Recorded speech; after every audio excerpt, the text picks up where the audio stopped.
దేవుని పరిశుద్ధ నామానికి మహిమ కలుగునుగాక. అనుదిన దైవ కృపా కార్యక్రమం ద్వారా ఈ దినం దేవుని యొక్క మాటలు వింటున్న దేవుని బిడ్డలు ఆత్మీయులైన మీ అందరికీ పేరు పేరున ప్రత్యేకమైన వందనాలు తెలియపరుస్తున్నాం. ఈ దినం ఈ మాటలు వింటున్న మీకు ఆయన ఉన్నతమైన కృప తోడయుండునుగాక. కీర్తనల గ్రంథం 84వ అధ్యాయం 4వ వాక్యంలో, నీ మందిరమందు నివసించు వారు ధన్యులు, వారు నిత్యము నిన్ను స్తుతించుదురు అని ఈ వాక్య భాగంలో రాయబడి ఉంది. ఈ లోకంలో వెండి బంగారాల్ని ఆస్తుల్ని అయిన వాళ్లను సంపాదించుకుంటే చాలు, ఇక మనం ధన్యులమే అనుకుంటూ ఉంటాం. కానీ వాక్యం సెలవిస్తున్న మాట ఏమిటంటే, ఆయన మందిరావరణంలో నిలిచి నివసిస్తే మీరు ధన్యులు అని వాక్యం సెలవిస్తుంది. మందిరావరణంలో ఉన్నప్పుడు మనం ఎలా ఉంటామో అలాంటి బ్రతికే ప్రతి దినము ప్రతి క్షణము కూడా మనం కలిగి జీవించాలి.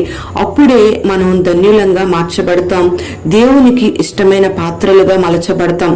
దేవుని మందిరంలో నివసించే వారు ఎలా ధన్యులుగా మార్చబడతారు అంటే, కీర్తనల గ్రంథం 36వ అధ్యాయం 8వ వాక్యంలో, నీ మందిరపు సమృద్ధి వలన వారు సంతృప్తి నొందుచున్నారు అని వ్రాయబడి ఉంది.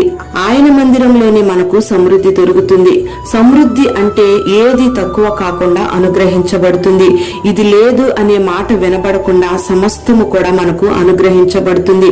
అది సంతోషమైన, ఆరోగ్యమైన, ఆదరణైన, అది ఏదైనా కూడా సమృద్ధిగా మనకు అనుగ్రహించబడుతుంది. దేవుని మందిరం అనేది ఆయన నివసించే స్థలం, ఆయన దిగివచ్చే స్థలం, ఆయన పాదాలు మోపే స్థలం.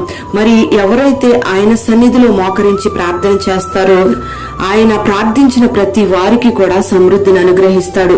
ఆయన సన్నిధికి వచ్చి ప్రార్థించిన ఏ వ్యక్తి కూడా ఒట్టి చేతులతో వెళ్ళినట్లుగా లేఖనాల్లో రాయబడలేదు. మరి మనకు దేవుని మందిరంలోనే సర్వ సమృద్ధి కలుగుతుంది.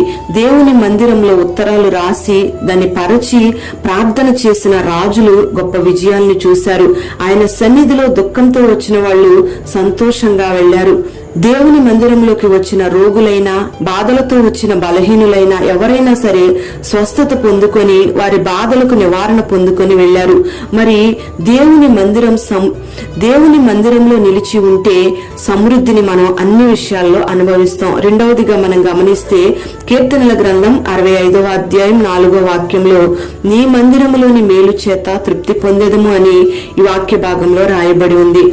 మేలు అంటే ఉద్యోగాలు సంపాదించుకోవడమో, వ్యాపారాలు జరిగించడమో, ఇల్లు కట్టుకోవడమో, కారు కొనుక్కోవడమో ఇవి మాత్రమే కాదు గాని ఈ లోకంలో జీవించే జీవితం కంటే కూడా శ్రేష్టమైన జీవితాన్ని చేయడమే మేలు.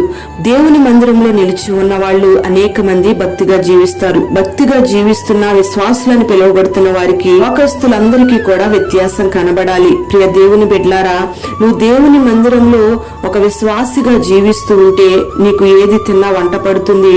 నీ సంపాదన కొంచెమైనా అది నీకు సమృద్ధిగా మార్చబడుతుంది. నీకు ఎన్ని బాధలు కలిగినా నివారణ కలుగుతుంది. ఒక గొప్ప నెమ్మదిని నీకు కలిగిన బాధలలోనే నువ్వు అనుభవిస్తావు. మరి ఈ లోకంలో అనేక మంది సంపాదించి మూట కట్టుకుంటారు, కానీ తినొచ్చే సమయానికి వాళ్ళ ఆయుష్కాలం అంతా కూడా కరిగిపోతూ ఉంటుంది. సంపాదించినదంతా పరుల పాలైపోతూ ఉంటుంది. నీకెన్ని బాధలు కలిగినా సంతోష సమాధానాలతో దేవుని సన్నిధిలో నువ్వు నివసిస్తున్నావంటే అది దేవుడు నీ జీవితంలో చేస్తున్న మేలనే నువ్వు గమనించాలి. మూడవదిగా మనం గమనిస్తే 92వ కీర్తన 13వ వాక్యంలో, యెహోవా మందిరములో నాటబడిన వారై వారు దేవుని ఆవరణములో వర్ధిల్లుదురు అని రాయబడి ఉంది. ఇక్కడ దేవుని మందిర ఆవరణంలో నిలిచి ఉంటే వర్ధిల్లడం అనే కార్యక్రమం మన జీవితంలో ప్రారంభమవుతుంది. వర్ధిల్లడం అంటే ఉన్న స్థితిలోనే ఉండిపోవడం, ఆగిపోవడం అని కాదు గాని ప్రతి దినము కూడా మనం వర్ధిల్లాలనే దేవుని యొక్క కోరిక. మరి గడిచిన దినాలలో కంటే కూడా ఇప్పుడు ఒక ఆధ్యాత్మికమైన జీవితంలో ప్రతి దినము కూడా ఒక కొత్త నూతనమైన మార్గాలలో నువ్వు నడిపించబడాలి. మంది బాప్తిస్మం వరకు వచ్చి భక్తి చేస్తూ ఆగిపోతున్నారు. పరిశుద్ధాత్మ అభిషేకాన్ని పొందుకొని అక్కడితో ఆగిపోతున్నారు. ఆత్మ ఫలాలు, కృపావరాలతో నింపబడి ఆగిపోతున్నారు. ఇంకా చేయవలసిన విశ్వాస జీవితాన్ని కొనసాగించలేకపోతున్నారు. దేవుని మందిరావరణంలో నిలిచి ఉన్న నీవు ప్రతి దినము కూడా ఆత్మీయ స్థితిలో వర్ధిల్లుతూ ఉండాలి. మరి నీవు నీ కుటుంబం దేవుని మందిర ఆవరణంలో నివసిస్తే నిశ్చయముగా మీరు ధన్యులుగా మార్చబడతారు. నిత్యము కూడా దేవునిని మీరు స్తుతించే వారిగా ఉంటారు.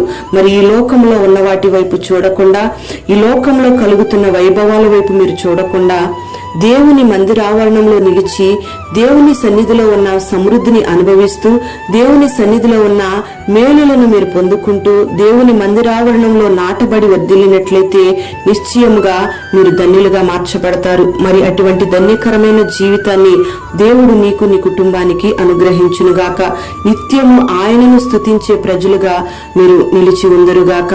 అట్టి భాగ్యాన్ని దేవుడు మీకు అనుగ్రహించునుగాక. ప్రార్థన. పరిశుద్ధుడైన తండ్రి, ప్రేమ కలిగిన దేవానికి స్తోత్రం చెల్లిస్తున్నాం. ఈ దినం ఈ మాటలు విన్న నీ బిడ్డలందరినీ కూడా మీరు ఆశీర్వదించండి. ఒక ఉన్నతమైన ఆశీర్వాదాన్ని నీ బిడ్డలకు దయచేయండి. నీ మందిర ఆవరణంలో నివసించేవారు ధన్యులని మీరు సెలవిస్తున్నారు. ఆ సమృద్ధిని నీ బిడ్డలకు అనుగ్రహించి నీ సన్నిధిలో నిలిచి నీ బిడ్డలు మేలులు పొందుకుంటూ నీ మందిర ఆవరణంలో నిలిచి నాటబడిన వారే వర్ధిల్లుతూ అనేకులకు దీవెనకరంగా మార్చబడినట్లుగా నీ బిడ్డల జీవితాలను మార్చి పేరు పేరున నీ బిడ్డలను దీవించమని యేసు పేరట వేడుచు ఉన్నాము తండ్రి. ఆమేన్.